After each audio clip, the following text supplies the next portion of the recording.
This last video looks at the calculations involved with DC power supplies.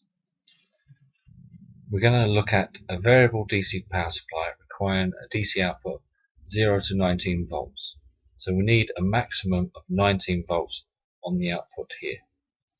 We've got a maximum current of 850 milliamps flowing through here, fed from a 230 volt supply here. The regulator requires 5 volts to operate. So what that means is we need to put 5 volts more here than we require here. And the volt drop across each diode is 0.7. So we're going to look at the fuse rating, the voltage at the input to the regulator, the voltage rating of the smoothing capacitors, the voltage required of the secondary of the transformer here, the VA of the transformer, the primary fuse, and the voltage rating of this VDR, this voltage dependent resistor that we're going to put here across here for protection. So let's have a look at the main points. They're in red there, and we're going to look first at the output fuse. Now we're told that we can get fuses in these ratings. We've got 850 milliamps flowing, so we can't use an 800 milliamp. We'll have to use the 1 amp fuse. So we're going to have an output fuse rating of 1 amp. The voltage required at the regulator, well, we know that we need 19 here. We're told that the regulator needs 5 volts to operate, and so we need to feed it with 24 volts here, the input to the regulator.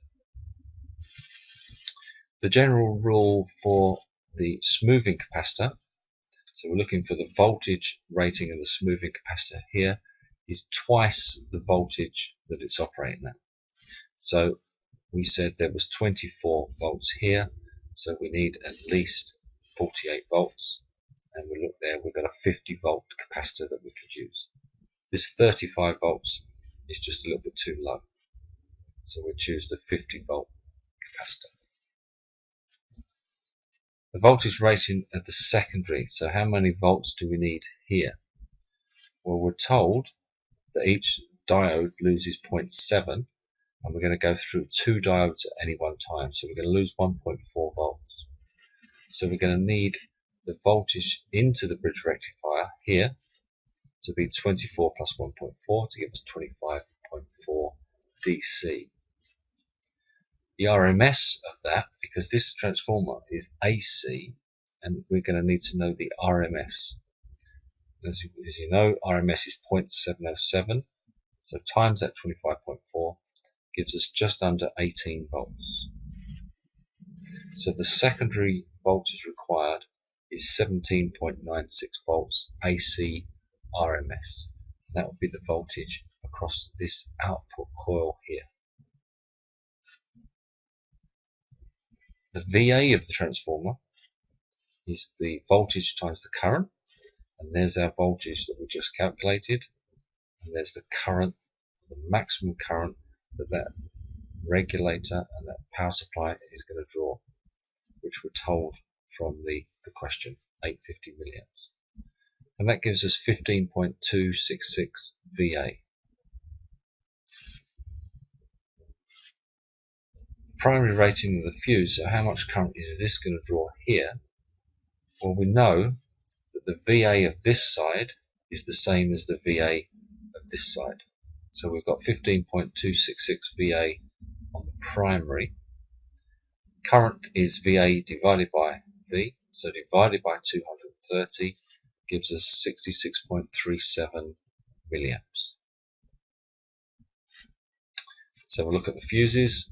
So we haven't got one smaller than 100 milliamps, so that's the one we're going to have to use. So we'll put a 100 milliamp fuse on the primary.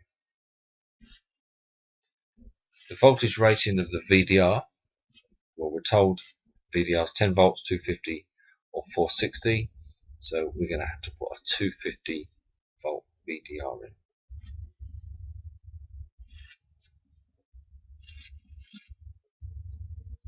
Causes a power supply failure, we can get over voltage. So we could get a surge of voltage on the input here, and to protect that is this VDR that we just specified. So what it will do, it will be very high resistance at anything below 250 volts. So normal supply voltage here, high resistance here, no current will flow through it. It will just go through the coil as normal. If we get high voltage spike or over voltage, then this will go low resistance, it will short across there, and it will operate this fuse. And so it will protect it from over voltage.